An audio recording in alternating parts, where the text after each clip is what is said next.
What's up everyone and welcome back to the MMA Zone. Today, let's get started with Francis Ngannou talks nature of UFC contracts. UFC heavyweight champion Francis Ngannou knows a thing or two about UFC contracts. Following his title defense against Sandhagen earlier this year, fans weren't sure if Ngannou would return to the UFC given his ongoing contract disputes. With a potential boxing match against heavyweight champion Tyson Fury looming overhead, all signs point to Ngannou's next fight taking place outside of the UFC. Fortunately, after meeting with UFC brass, both sides resolved their disputes and talk shifted to Ngannou returning to the octagon following his knee surgery. While the hope was that Ngannou would return to the octagon before the end of 2022, Extreme Couture head coach Eric Nixick recently revealed that Ngannou would be good to go early in 2023 to defend his heavyweight title against an opponent that has yet to be determined. Waiting in the lurch for the Predator is a slew of contenders eager to capture UFC gold. From former foes like Stipe Miocic and Sandhagen to fresh heavyweight talent like pound-for-pound kingpin Jon Jones, there's no shortage of potential contenders for the champion when he's ready to return.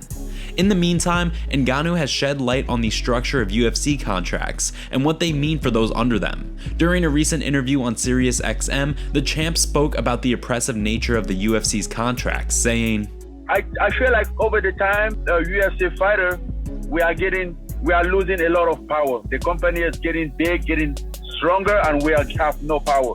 While Ngannou expressed that he's in no rush to return to the octagon quite yet, the timeline given by the champ indicates that he is on track for an early 2023 return. When he returns to the octagon, who would you want to see him fight? Give us your thoughts down below. Michael Chandler offers advice to Tony Ferguson following latest loss. Earlier this year, former Bellator lightweight champion Michael Chandler picked up arguably the most impressive win of his professional career when he knocked out Tony Ferguson with a brutal front kick in Phoenix, Arizona.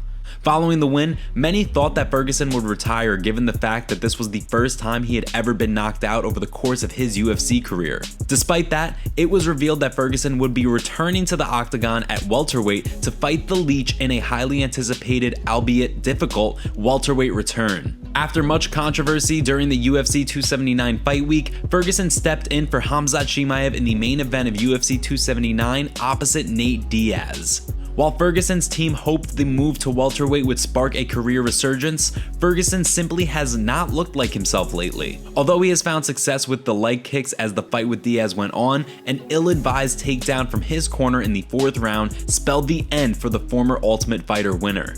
Now, in the wake of the bout, Michael Chandler has some advice for his former opponent. He spoke on a recent episode of the MMA Hour where he admitted that although he never wants to tell another fighter what to do with their career, El Cucuy may want to take some time off. I hope he does take a little bit of time off. It is pretty crazy that he just fought this past weekend. I'm not fighting for 9 weeks, and he was the one, who lost consciousness in our fight. So definitely take some time off. Let your body heal a little bit. For Ferguson, the recent loss to Diaz in the UFC 279 marked the 5th straight loss over the last 2 years for the former interim lightweight champion, signaling to many that his next bout should be against a fighter in a similar stage of their career. Next up, Chuck Liddell's ex-wife opens up on alleged behavior. Earlier this year, disturbing news surfaced regarding UFC Hall of Famer Chuck Liddell. After police were called to the house of the former champion, reports began to surface that Liddell may not have been the aggressor after all. While fans have waited for more updates regarding the situation, the latest news certainly is tough to swallow.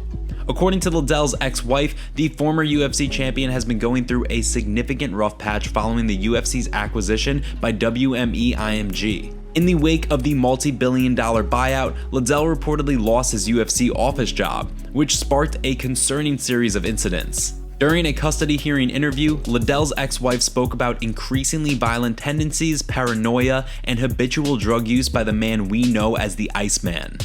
Ms. Liddell also claimed that Mr. Liddell has been violent with non-family members. She claimed that Mr. Liddell has knocked out friends when they tried to help him and used to beat up people for street drugs. She stated that Mr. Liddell loved to fight and would not let someone get out of fighting him.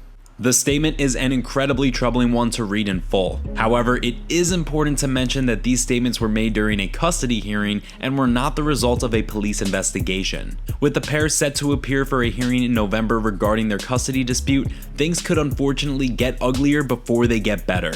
And before we continue, make sure you give that like button some love and be sure to subscribe to the MMA Zone for all of the latest news. Askar Mozharov, out of the frying pan and into the fire. Despite no longer being under contract with the UFC, Askar Mozharov has continued to make headlines. This week, news surfaced that although he is no longer under contract with the UFC, he has been suspended by 6 months by the Nevada State Athletic Commission for a failed drug test. For those who have been following the story of the man formerly known as Arthur Shadkov, the latest troubles don't come as much of a surprise. However, they are incredibly baffling.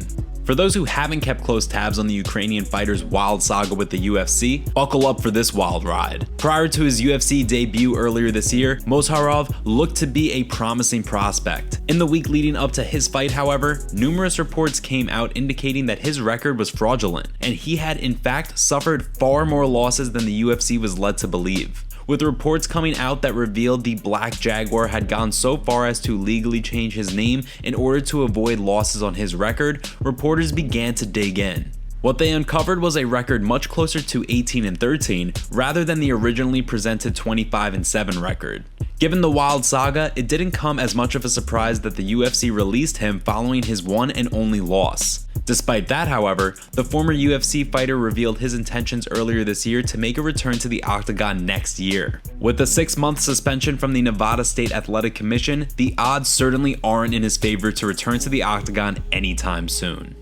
Last up, Corey Sandhagen doesn't think Henry Cejudo deserves immediate title shot. The highly anticipated return of Triple C, Henry Cejudo, has been a long time coming. After defending his bantamweight title and cementing his champ status in 2020, Cejudo retired from competition and vacated the title. Despite that, fight fans seemingly knew the retirement would be a short-lived one. Earlier this year, Triple C announced his intentions to return to the octagon and re-entered himself into the USADA testing pool in order to make his return official. Since then, there have been no shortage of talks regarding who the former champ would fight when he returns to the octagon. Top-ranked bantamweight Corey Sandhagen, who is fresh off a win over Song Yadong this past weekend, believes that Cejudo shouldn't necessarily get to walk right back into a title shot, despite the fact that he left the UFC atop the bantamweight division. During a recent interview on the MMA Hour, Sandhagen spoke about the situation, saying, "Yeah, he's been off for so long. Why would the UFC do that? Why would they invest in someone who's just gonna probably peace out after he maybe wins the title again? You know, I don't really see Henry as someone that they can really build off of, because I don't really think he's gonna stick around for long." While Sandhagen doesn't believe Cejudo deserves an immediate title shot, he did seem open to fighting Cejudo when Triple C makes his return. For the Sandman, a win over a former champion like Cejudo could very well help shortcut him back to the top of a stacked UFC bantamweight division. With former champions Aljamain Sterling and TJ Dillashaw set to square off for the 135-pound strap in October, and former interim champion Peter Yan set to fight Sean O'Malley on the same card, Sandhagen seems like the odd man out at 135 pounds. Do you think, given that, Sandhagen should look to fight Cejudo when he returns? Or would you rather see Cejudo fight someone else? There's certainly no shortage of talent at 135 pounds and no shortage of thrilling fights, so we want to hear from you. Play matchmaker in the comments below and give us your thoughts on who both men should fight next. Thanks so much for joining us today. What do you make of what's going on in the fight world? Make sure to like this video and subscribe to the channel to stay up to date on all of the latest news from the MMA Zone. See you next time.